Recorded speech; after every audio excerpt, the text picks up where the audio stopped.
Fascist Awami League গণতন্ত্রের ভয়ঙ্কর শত্রু ছিল বলে মন্তব্য করেছেন বিএনপির ভারপ্রাপ্ত চেয়ারম্যান তারেক রহমান।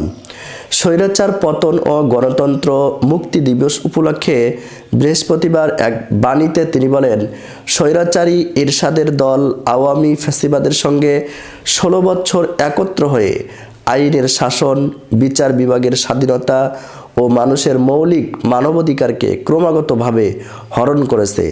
তারা নিরপেক্ষ নির্দলীয় তত্ত্বাবধায়ক সরকার ব্যবস্থার সংবিধান থেকে মুছে দিয়েছিল।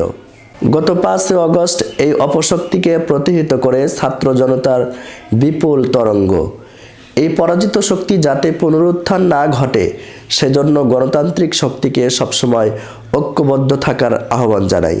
তারেক রহমান আরও বলেন, স্বৈরাচারী হুসাইন মোহাম্মদ এরশাদ গণতান্ত্রিক প্রতিষ্ঠানগুলোকে ধ্বংসস্তূপে পরিণত করে ৯ বছর আন্দোলনের ধারাবাহিকতায় ১৯৯০-এর ৬ ডিসেম্বর অর্থাৎ আজ ৬ ডিসেম্বর ছাত্র জনতার মিলিত শক্তিকে স্বৈরাচারকে পরাজিত করে মুক্ত হয়েছিল গণতন্ত্র।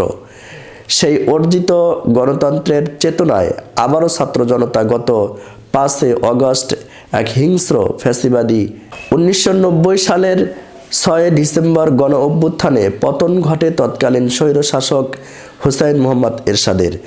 এরপর থেকে দিনটি স্বৈরাচার পতন ও গণতন্ত্র মুক্তি দিবস হিসেবে পালন করে বিভিন্ন সংগঠন। তারই ধারাবাহিকতায় আজকে পুরানা স্বৈরশাসন মুক্ত দিবস ৬ ডিসেম্বর। আজ ৬ ডিসেম্বর পুরানা স্বৈরশাসন মুক্ত দিবস।